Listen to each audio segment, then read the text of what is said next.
This morning's exercise is all about trying to figure out the hierarchy of the kinds of centers you have in this community and what the vision for those ought to be.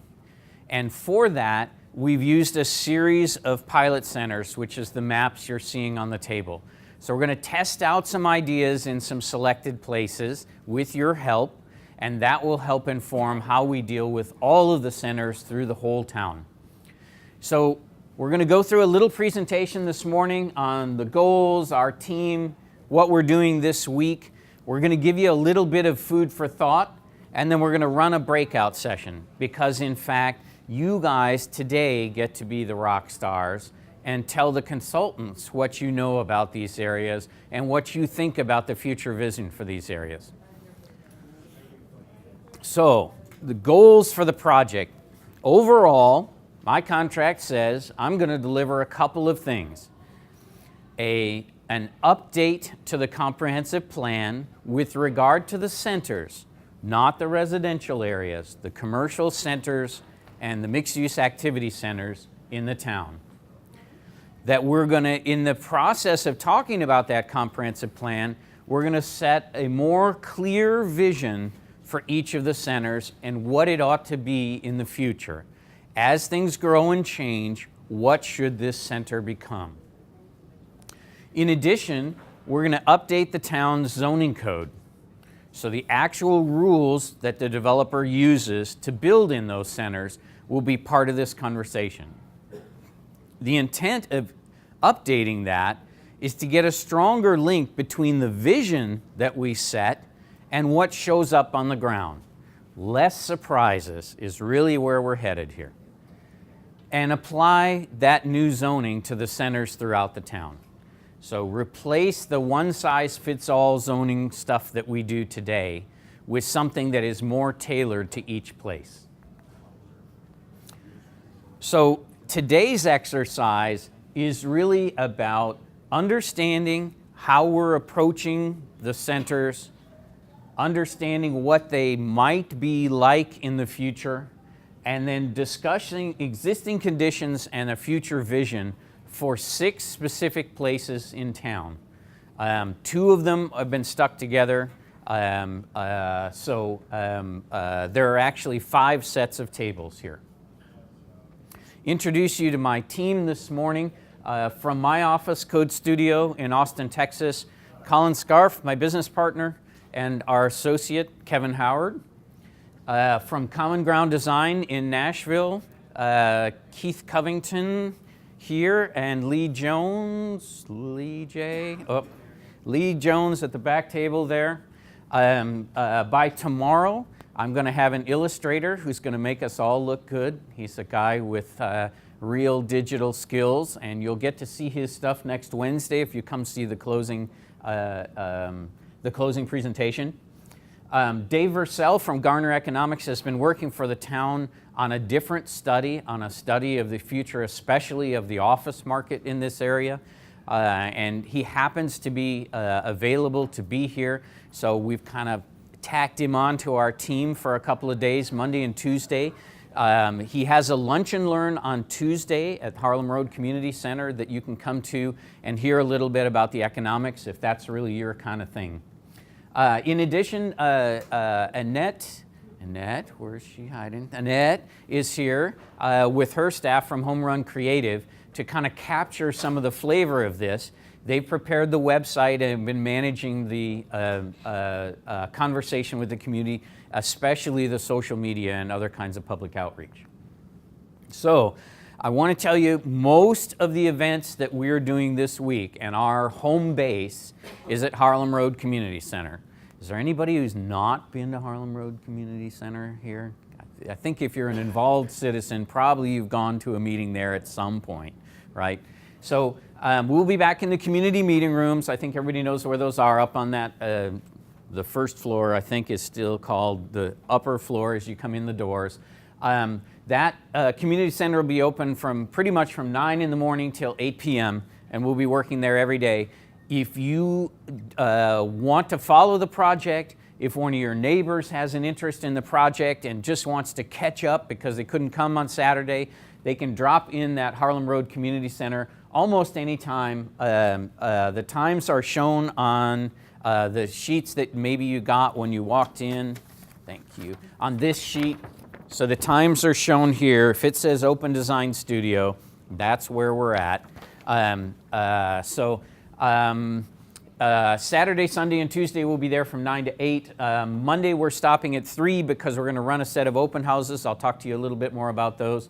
And then Wednesday we're stopping at 2 so we can finalize our presentation, because if I'm spending all my time talking to you, I'm not getting my presentation ready. So, but basically, we want this to be considered an open and transparent process. You want to come talk to us again, you want to talk about this project some more, if you want to get a little more in-depth knowledge about a particular parcel of land you own or that's near you, all of those are possible. So here we are at the start of the Charrette Week with the hands-on workshop. This is your chance to shine as someone who understands your town better than me as an outsider, right?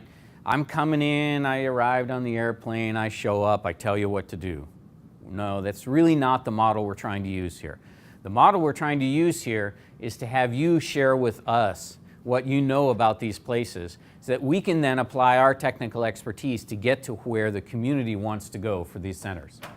So the hands-on workshop is really an experience. You can see another example here. This is the Stockyards in Fort Worth. But it's an experience in which we'll be talking to you from a planning perspective about what these places are like today and what they might be like in the future. Hands-on workshops mean writing on the maps. If you say something and someone didn't write it down, it will not get back to the design team, right? So a big part of today is about capturing your ideas, getting them written down on the tracing paper, etc. The moderator that's at your tables is not going to be drawing, right? It's not their job to draw some brilliant ideas right in front of you. It's in fact your job to help us get the information we need to understand these centers. And that means you're going to help us by marking up that map. In the end, you'll be presenting back to each other from this hands-on workshop. It's a really critically important thing to hear from your own neighbors, not from the outside experts, but from your own neighbors, what they think the future of some of these places are and what the big ideas are. In addition, this afternoon we'll be drilling down a little bit further. We're moving over to the Harlem Road Community Center. The Open Design Studio will start getting set up in the afternoon, and we'll start our stakeholder meetings, as we call them. And so if you have a very strong interest and you not only showed up this morning but want to show up again this afternoon, we have a time slot for each of the pilot centers, and you'll see them there. And those will run until the end of the day today. Tomorrow, our team will be working and brainstorming separately. The pilot center meetings are really a chance for us to go a little bit beyond the discussion from today. You'll be sitting down with one of the designers this afternoon that is actually going to be working on that center, and they may have more probing questions than we'll have time to get to this morning. There are also 2 opportunities to learn more in general about where this stuff might be headed. And one of those I'll run on Monday on form-based codes and sort of the newest approach to zoning that people are using around the country and how that might apply here, right? That is a drop-in opportunity. Bring your brown bag, bring your takeout, go hungry, whatever. Just come from 12 to 1 and stop in and see us. The second day will be Dave Ursell talking about his market analysis work. It'll be the first time that has been presented publicly, so it'll be a very juicy opportunity to be on the cutting edge of understanding what the market is doing in this area. The Lunch and Learns are really just a small group session where we'll do about 30 minutes of presentation and 30 minutes of Q&A. But it's a great chance to really learn more about what's going on in a more technical fashion with a technical expert. The drop-in open houses are a real opportunity. Part of the reason we come for a full week is that we could come, month after month and drop in for a little 2-hour evening meeting and see you again and then go away again and do our thing and come see you for 2 hours again. The feedback loops become very long then, months at a time. And really what we're talking about here is having a feedback loop from this morning's session with some material that we can share with you already by Monday night about what we're thinking after we've filtered through all of what we've heard from you. And so that drop-in open house, it's going to give you a chance to look at all of the centers. If you happen to be available in the afternoon, we're going to be down at the, as you guys call it, the Mosey at the Wyndham in the lobby for a couple of hours, talking about all of the centers together. Then we're going to pack up one set of the centers and send them out to separate locations for each, the same way that we have the separate tables here. So in the evening, we're going to run the same open house with the same material. It's just instead of getting to see all of the centers together, you're going to see material specifically from each center somewhere near that center. The locations for those drop-in open houses are on the back of the Charrette schedule. So if you just go to the section that talks about those open houses, it has each of them. Eggertsville and Snyder will be at the IDA building. The Northtown one is right there in the plaza at the Riverside Men's Shop. We'll be in the front of the men's shop there. The Gettsville one at the Walton Pond Center, and the Transit Road one at the Main and Transit Fire Hall. Those are a chance for you and your neighbors to come somewhere close by. So if you live near one of these pilot centers, you can just drop in and see what's going on. They are called drop-in open houses for a reason. You can stop in for 5 minutes if you want. There's no formal presentation. You'll get a chance to walk through all of the exhibits and all of the things we have done to date. They'll be posted up in some fashion. You'll be able to discuss that center, but it is not a formal experience. So you can come anytime between 3 and 6, and actually the Wyndham will be active from 3 all the way until 8. But from 3 to 6, well, 3 to 5:30 maybe, we'll have all of the centers there. Then we'll be breaking down and sending some of them out to the remote locations and running the evening open houses. So a chance again to kind of see whether we were listening well enough on Saturday morning and whether we're capturing what you were saying. That's headed for this final feedback loop then, the work in progress presentations. So there's these kind of loops of information here in which we're touching base with you again. So again, each of the centers separately, all of the centers together in the afternoon. So on Wednesday night, we'll present the results of this working week. It's a fairly flashy show. It's as much interesting urban design stuff as we can get done between Sunday and Wednesday night. And actually, usually a fairly amazing quantity of stuff gets done in that time. So thank you to my team in advance for all the late nights I know we're going to spend in trying to get to Wednesday night. That work in progress presentation is a formal presentation, so it's probably a 45-minute long presentation. And then we break out and you can see all of the materials and ask questions and discuss it for a while afterwards. And while that is the end of the week, that's not the end of the project, and we'll talk about that some more after this.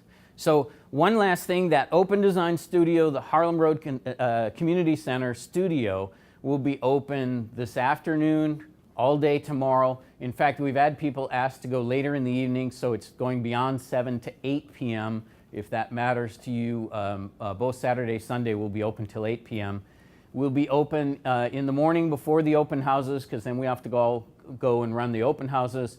We'll be open all day up until the working committee meeting on Tuesday, and we'll be open in the morning on Wednesday. So any of those times are fair game. When it says Open Design Studio, it means it. You can drop in and see what's going on, and someone will talk to you. No guarantee that you're going to get to the designer that's working necessarily on your center, because they've got work to do, but you're going to get a chance to speak with somebody about what's going on in that center. And the Open Design Studio is a combination of sort of old school drafting, pen and ink kind of work, as well as digital work product later in the week.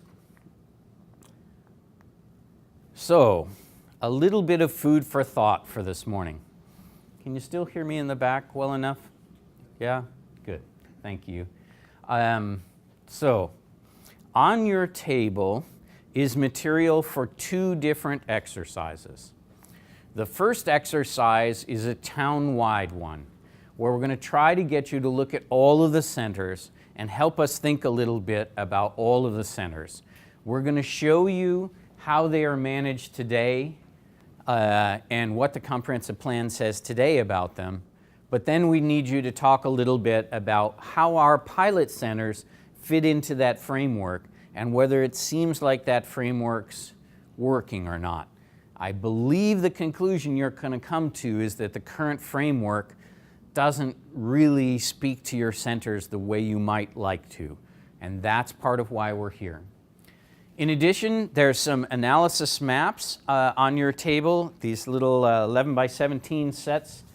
They're specific to the named place that is your place, and they have the zoning, the land use, and some other kinds of things about the actual physical location. So if you happen to want to be turning yourself into a planning wonk for the day, you can have a little look at the analysis. There is what we call the zoning memo, which is this big fat memo from our office. But the main thing about it is when you're looking at all of the centers, it's got every single one, it's got them bounded with an aerial photo, and it shows what their zoning is. So in case you have a specific question or comment about one of those centers and you want to back it up a little bit, there's a packet with which you can do that. In addition, there is a set of precedent sites on your table. There are 10 examples of mixed-use development from other communities that are in these examples, in case you just want a little something to spark your imagination or to understand how some of these things might go. The facilitator at your table might use them to sort of show an example of something that they might be talking about in considering something in the future for your area. So, the first exercise is on the double map of the centers, which might be buried on your table, but feel free to peek underneath there if you want. The 2 maps represent 2 different ways that the city categorizes centers today in the comprehensive plan. So the first way that it talks about centers is on the left-hand map that says all centers by scale. So the first way it talks about the centers in town is with the size of the center altogether, right? Is it regional sized, right? On substantial acreage with big buildings? Or is it neighborhood sized? And so the neighborhood, community, regional is often used, it's often characterized this way. A neighborhood center is usually the thing there today is the pharmacy, right? Which we all know is not just a pharmacy, it's the convenience store, etc.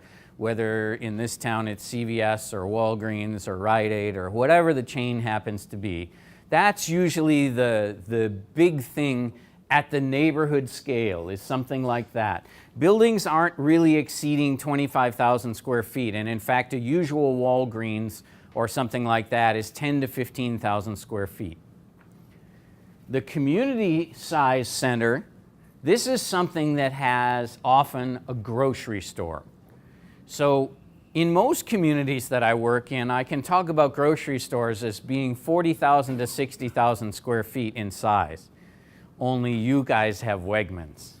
So Wegmans has got stores of 100,000 square feet and 120,000 square feet. They're really big and really amazing. So anything that is anchored by a grocery store is often thought of as a community scale center. The regional center, then, that's where you find things like malls, big box shopping, anything that's really large scale. And then here, in order to capture one flavor that is very particular to what's going on in the town of Amherst, you also have the traditional center. Now, originally, I think everybody was thinking of Eggertsville and Snyder when they started talking about traditional centers. So one of the questions is, are there other places that ought to be treated like Eggertsville and Snyder, as traditional centers. They usually have the smallest uses in them because they're the most tightly knit into their surrounding neighborhood, right? They're immediately abutting that surrounding neighborhood typically. So that's one way of thinking about them, based on their scale. Now the town also designated some because they sort of had special purposes. So they designated the mixed-use activity centers, as they were called in the plan, and there were a number of them throughout the town, and they designated some of them as university-related. There were some that were special uses. Included in that would be the hospital, for example. There were highway and intersection centers, and then there were urban village centers. So the reason we put two maps together on one sheet of paper there for you to look at is you'll find that things are called one thing in the one map and something else in the other map. And it's really hard to figure out what your centers are supposed to be when they grow up. And that's one of our conclusions as outsiders is, I don't know how anybody who might be a developer or otherwise coming to town here and trying to do something in one of your centers would understand what the town really expects of them, because there's mixed messages in the plan right now. So we're going to have a look at that and make sure that you understand that, so that as we come forward with a new model for how to think about all of these centers together and some kind of, we hope, consolidated community vision for the centers, we can all be on the same page. So, admittedly, this sounds kind of super plannery and like it's not your thing. But don't worry, we have low expectations for this portion of the process. We really are trying to get at one thing and one thing only. Please think about the whole town for a little bit before we think about your neighborhood, right? That's primarily what we want out of this first exercise, is spend a little time with us thinking about how the whole town's commercial centers function before we focus in on your specific pilot center of choice. So the 6 locations, Gettsville, Northtown, Eggertsville and Snyder have been paired on the map for this morning, so it's really 5 sets of maps, Village West and Transit Road. So one of the things that we're going to do is when we get to the pilot center discussion, we're going to make sure you're at the pilot center of your choice, the one of these that you would like to talk about the most. The main reason that these pilot centers were selected is because they have specific characteristics that we expect will affect the way we zone them and the kinds of rules that developers might have to use to build projects in those places. So what are the rules that go in zoning? Well, first and foremost, we regulate use. What kinds of uses can be in your center? Is it mixed use? Whether vertically mixed use, meaning in the same building, or horizontally, meaning nearby in buildings that are grouped together? Is it just commercial? Is it just office? Does it have automotive uses? Now, in many communities, automotive uses are kind of in a select part of town. Not so sure that's true here. I think if we looked at all of our centers, almost all of them have something automotive embedded in them. So what's our thinking about that as we move towards the future? So use is one thing. Building placement. Okay, this sounds like all fancy planner talk, but what we're really saying is the building pulled up to the back edge of the sidewalk? Is it sitting back behind some limited amount of parking, or is it sitting way back on the site with a huge sea of parking out front, as in many of your larger centers? That's building placement. The location of parking also affects urban design. If you build townhouses this way, my little girl is not going to ride her bike down this street. Whereas if you put the parking behind, then along that sidewalk, you can have free-range children. Building height. We know this is a topic of discussion in town, And we usually talk about, keeping height in character with an area. These buildings are all different height, but they're sort of the same. But this one has 4 stories.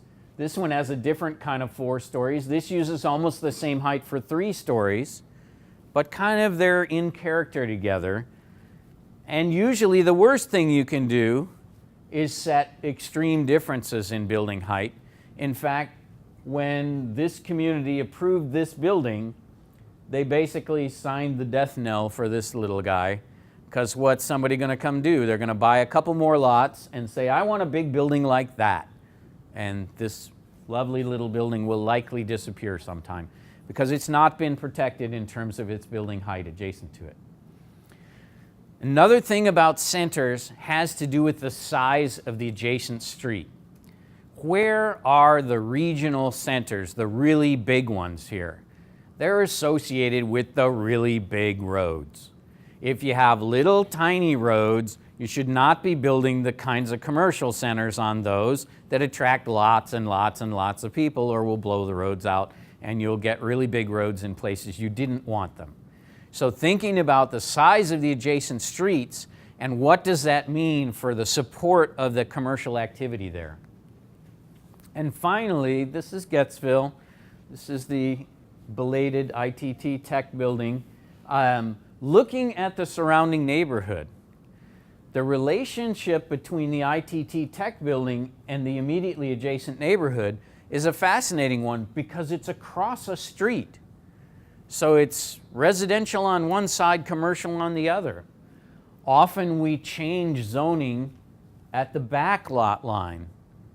And so you'll see this when you look at the Northtown area. You'll see things right adjacent to each other. The commercial zoning is actually over onto that housing side, if you will. But one of the things that differentiates traditional centers from something that might be deemed more suburban is whether I can get there from the neighborhood. So if you think of Snyder and Eggertsville, they're right there embedded in the neighborhood. The streets extend right there. Whereas if I'm here and I live in this neighborhood back here, there's no connection between this and any of the adjacent development. So thinking about those connections and the richness of the network that's there, thinking about the surroundings, is part of the conversation here. You could have something which looks exactly the same from the street, but because of the surroundings actually acts very differently and therefore needs a different kind of zoning. So those are just some things, that's just a little food for thought for you as you go through thinking about this. The second exercise, the latter part of the morning, is to work on a specific pilot center. And as I mentioned earlier, we not only have the pilot center map on the table, but we have these examples for you. And the examples talk in the upper right corner, you'll say, they see things like deep and large parcels. So working as we often do with urban designers when we prepare our zoning, we spend a lot of time thinking about how the rules are driven by the kind of place you are. So shallow parcels along the corridor have less flexibility to be a good transition to the neighborhood because there's just not enough land area to put the use and also make the transition. Deep and large parcels, we got a lot more elbow room. We can be more creative in our planning for those. So some of the things that we saw as issues, we wanted to show you successful, in our minds, examples of precedents. So that's what that set is. If you get a chance to peek at those, each of the areas that are the individual test areas are intended to test one of these ideas. Shallow parcels, deep parcels, the transition into the village, suburban node, and traditional node. All different ideas about urban form. So again, that's our centers, Gettsville, Northtown, Eggertsville and Snyder together, Village West, and Transit Road. So when we break out, I want to make sure that we fill up tables, at least one table for each of these, and we'll go to 2 tables if we need to. Based on what we know right now, we're going to have 2 tables for Eggertsville and Snyder and 2 tables for the area west of the village, between the thruway and the village. And otherwise, we're going to have 1 table each for the other flavors. And we'll help you get established at the right table as we break up. So again, here are those ideas that we used from the precedent examples. And they're ideas about urban form, which again might be a whole nother way to think about the hierarchy of centers throughout the town. So one is sort of that suburban node, that thing that sits in an area in which the streets are not really connecting to the commercial. It is its own little thing, right? It's a standalone element. Some other suburban nodes, other than the Gettsville example, we looked at Hopkins and Dodge. We looked at some other places, especially in the northern portion of the community, where the centers themselves are standalone. You drive to them. They have very poor connections to the surrounding neighborhood. Deep and large parcels. Northtown is our poster child for today, but there's tons of it along Sheridan. There's tons of it along Transit Road. There's tons of it along Niagara Falls Boulevard. There's actually a deep and large parcel embedded in the traditional node at Eggertsville, the Key Bank site, right? That former department store is a deep and large parcel embedded in an area that is mostly chopped up very finely. So what kind of zoning applies to that? Is it a mix and match of traditional ideas and one big parcel? Or does the big parcel actually have to act like a traditional node? This is the conversation the community needs to hold about that site. The Williamsville Edge. The principal reason we've included the Williamsville Edge is what we're sitting in right now today, this building. What are we going to do as we go from that interstate and its intensity, where there's no single family right next door, and then we're headed for the village? So the village, now right at the edge, we've got the Wyndham. It's 5 or 6 stories tall. It's a quite bulky building right up to the street edge. Is that what we want, to go all the way out to the edge where the interstate comes by? That's an open question, and that's part of the reason that we put this one on the table, is to start to have the tough conversation about the heights that have to happen in that area and the urban form. Are we trying to drag that village Main Street look all the way out to the interstate? Or are we transitioning in some way in between? Those are some of the challenges of working here. The shallow corridor parcels, Transit Road is our poster child for that, because the piece of Transit Road south of Main, the southernmost portion as you reach down to the town line, is 1 parcel deep along there. Doesn't even go to the back street. And so those parcels are 100, 125 feet deep, just like single family lots. And we're trying to fit commercial development in on something that is the size of a single family lot. So how do we deal with those shallow corridor parcels? So this is kind of a way of thinking about those places that has more to do with their urban form than it does necessarily with the way they've been designated by the town in the comprehensive plan so far. So one of the things that, some final announcements before we break out here. Tell your friends and neighbors to get involved, right? There are the formal events that are on your schedule. They're welcome to come to any and all of those. There are the open design studio opportunities. So anybody who's even vaguely interested ought to be able to find a time in all of those time slots to come and get engaged with us and have a conversation. Second, there are a variety of ways for people to comment on this. If you're not the kind of person who's going to go sit at a table and say how you feel in front of a bunch of other people because you already know how they feel because you heard them before, then you may want to comment privately. So you are welcome to do that both privately and anonymously. You can do it on the website. You can get involved via Twitter or Facebook. You can provide comments old school. We gave you today both an exit survey that we hope you will fill out that helps us understand how this exercise went and helps us understand how we might improve as we move forward in talking about these issues, a comment card, and there's actually a little tiny word card. I apologize for the typo that's on that. But on that little word card, we'd love you to fill out your sense of the commercial centers in town now and what it might be in the future. And that's often very revealing. Just those couple of words can be amazingly revealing about the community.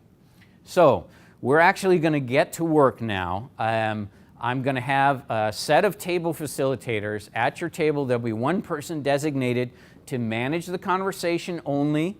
They are not the person drawing the drawing. We want you drawing the drawing. They're going to take some notes while the conversation's going on. They're going to help manage the conversation by being able to put ideas in play. I'm going to be available to move around the room, and that will allow the facilitators to get access if there are tough questions coming up at the table or something that needs to be dealt with. But for the most part, you'll be in the facilitator's hands. I will manage the time so that we get out of here on time today. We will be done by 12:30 by hook or by crook. We'll find a way to get done on time. Thank you.